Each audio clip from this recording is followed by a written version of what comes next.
And welcome back to Home Track Heroes here on CW11 as we got a very exciting Pro 4 truck main event to continue, and it's been very good battling up front. It's been fantastic watching these guys out here. Guys and girls, I should say, as we've seen a couple of young ladies making some noise in this race. Down to 10 laps to go, and this is when it gets really exciting. You got to make your move. Oh, yeah. So you see the 52 on the outside. That is a lap car. That's Mikey Vaughn.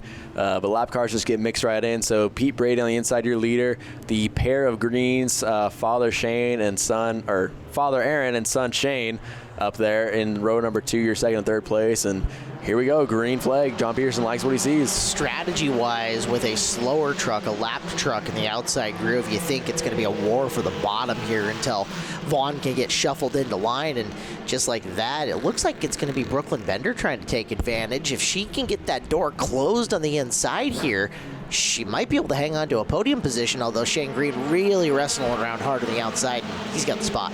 Yeah, he just carries a ton of momentum. Oh, no, that's Warren going around off the bumper of Bender, and they're going to get locked together. A little bit of body work thrown underneath, but that was just a lot of trucks and not a whole lot of room. Yep, side by side. You see him in turn 2. I'm assuming they're not exchanging meatloaf recipes there. It's probably, hey, what up? Not much. What were you thinking? I don't know. What were you thinking? That's the best I got. Let's take a look and see how exactly it looks again from turn number 1. Yeah, Brooklyn maybe entering a little high. Warren maybe entering a little low. About as much of a racing deal as you can call it. Yeah, 2 trucks going for 1 position. Something's got to give. Here's a look from the front straightaway, and the back end of Warren actually kind of started coming around just about concurrent with the contact there. Yep, tough break for those 2 drivers, but we're going to re-rack them and restack them. 1 to go here at the line. Pete Brady, I'm sure that's the last thing he really wants to see once he kind of is able to break out from the rest of the field is for a caution to come out. So, well, worst case scenario for him, now he doesn't have the lap truck starting right next to him, so now it's a truck racing him for position on this restart. Yep. And we see McKenna Cox. She's worked her way into the 4th spot now. Wiseman right there in 5th. And Doug Wilkinson again clawing his way back up in the 6th spot. Well, Doug just keeps on rolling through. Let's get another green flag, and back to action we go. Brady, good restart. Now it's the greens wrestling for second. Back straight away. McKenna Cox, she's working her way through the outside, trying to make it land. Not quite able to do it yet. Hanging tough, though. Got Doug Wilkinson all in her rearview mirror, though. Nice run from McKenna, trying to work the high groove. 98 truck sitting in there. Wilkinson all getting in there. So the trucks on the back of the field have worked their way up and forward as we're coming into 7 laps to go. Our segment is brought to you by T-Mobile, a proud sponsor of Evergreen Speedway. Thank you to our friends at T-Mobile for keeping us connected as, we got chaos. Yeah, it looks like Shane Green just doing his best Mater impersonation, being the best backwards driver. But that is not quite the direction he's supposed to be going. But he's just going to keep it going. Why not at this point? Shane, that's suboptimal, buddy. Truck works better in the other direction. Just going to turn it around. We're going to get a quick replay here on our turn 4 camera. And just a little bit of contact to the inside. And he just decided to ride it out going backwards for quite a while. He was showing off at that point in time. I think he probably got to the point where he didn't want to turn the car to where he was turning in front of cars going by him, and he just decided to let it keep rolling just for the fun of it at one point. So again, we will mention that is not Haley Wilkinson in the 35. It is Doug Wilkinson in the 35 truck, who is now outside row 1 for the restart. Yeah, my, how fortunes change. We've seen that 35 truck in 2, almost 3 accidents so far, from the back to the front 3 times now, and he wants to put that 35 truck at the top of the podium, just trying to get it going. But Pete Brady with a great run going into turn number 1. Brady, your leader, Wilkinson 2, Warren in the 3rd position in the 03 truck, as those 3 try to just get away and hide so they can avoid the chaos for the rest of this race. We're down to 5 to go. Yeah, and at this point, Brady does not want to see another caution as they get right up close and personal to that front stretch wall.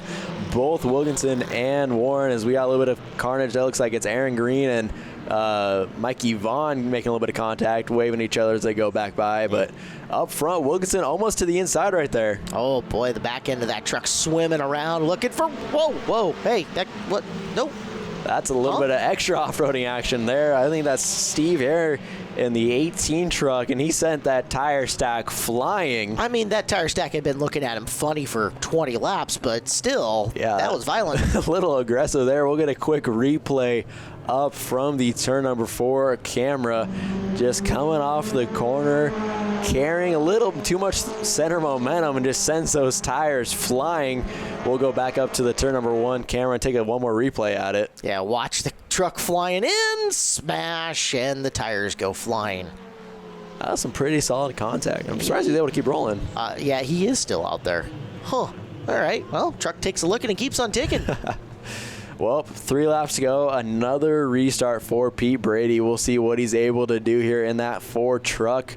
He's been strong so far, but Doug Wilkinson is definitely no slouch. No, Wilkinson gave him a good challenge in the last restart. Just got to hold strong for 3 more laps here, does Pete.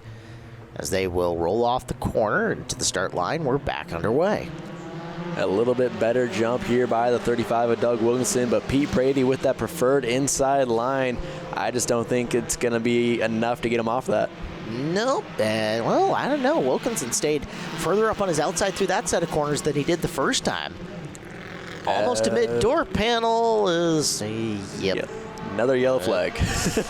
Last 3 are the hardest 3, apparently. Yeah, that is Wiseman and Cox getting together in the middle of 3 and 4. Tough break for McKenna Cox as she's able to keep it clean for the most part, stay out of trouble, but I think Wiseman said, hey, you need to be involved in an accident too, and gave her a little bit of extra bumper. Well, you watch it as Chris got down to the inside, and you saw that truck kind of hiccup, kind of bump up a little bit and cause it to unload, get into McKenna, and tough break for both those youngsters. Yeah, I think maybe Chris thought he had the door open and wanted to dive it in, and maybe his combination of hitting that bump. So just an awkward racing deal, but luckily both drivers were able to continue as we're down to only 8 drivers left, including the 18 of Steve Hare, who's back out there. So somehow that truck is a tank. That truck does not like those tires and is just going to keep on rolling in spite of them. So 3 laps to go. We're going to try it again. Still Pete Brady and Doug Wilkinson up on the front row as Pete Brady still with that great launch. But like you said, Doug Wilkinson able to carry that outside line just enough around him. Did you see how far out he swung on the straightaway before making his way in through the corners? I mean, Wilkinson's tried 3 different restarts to try to keep up and on the outside of Brady. And to Brady's credit, he is really making Wilkinson work. Wilkinson's credit, he is just persistent. He is not letting Pete have this easy. Yeah, he's working that 35 truck on the outside line about as perfect as you can. And there is Terry Warden right there in third, waiting for either of these drivers to make a mistake. Coming to the white flag, it is Pete Brady who's seemed to shaken off Doug Wilkinson so far. And Wilkinson might fade back another spot here as he's strung up on the outside with Warren sticking his nose in on the back straightaway for the final time. 52 going or 52 going around back in the pack, but we're going to race it to the line. Wilkinson getting loose and overcorrects, going off the track. That's going to cost him a podium spot. Pete Brady, Terry Warden, and Shane Green sneaking up there. What a race of highs and lows for Doug Wilkinson. Let's go to the podium. You know, Pete, it was just fun to watch you. You got out there early on in the lead, and you held a strong lead out there. No matter, what do we have, maybe 10 restarts or so, but you held firm out there against everybody that challenged. I thought I had it won 10 times, and I was like, but hey, we just keep chugging away. I'm going to put a new set of shoes on that baby for the next race. These are last year's tires. It was fun out there. Everybody raced clean around me. It was good. So tell us who you need to thank for having that beautiful truck out here tonight. I need to thank OK Produce, Hunter Farms, Brady's Welding Specialties, Mark Northcutt Jr., Craig Melvin, and everyone else that's helped me along the way. Terry, I think it was just fun to watch, and especially watching you out there. A lot of action there early on, but you did a great job getting all the way up to the podium in second place. There was a lot of moving and shake, and that was tough work all the way right to the end. So I had a blast. It's the only second race I've run since 2015, so it's fun to get back out. Good group of people. So. And then got got a bunch of sponsors, the TP Drive-In, Electric City Bar and Grill, Anytime Fitness in Moses Lake. Happy anniversary to my wife. She lets me come out and play today, 22 years. So. And thank you to all my friends that came out and watched. It was really cool. Shane, almost like a bit of luck there. At a turn number 4, we saw the 35 go wide.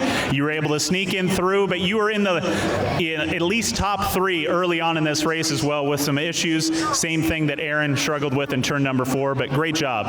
Thank you. It was a very exciting race. So tell us, Aaron Green, what's the relation there? He's my dad. He's your dad. So you're racing against your dad. We saw the same thing earlier on tonight in the Interstate Batteries Hornets, so too bad that Aaron wasn't able to be up here with you tonight, but still a good Father's Day gift getting that 3rd place. Oh yeah, it was. I'm so tired. Who do you need to thank for being out here tonight, Shane? I'd just like to thank my family.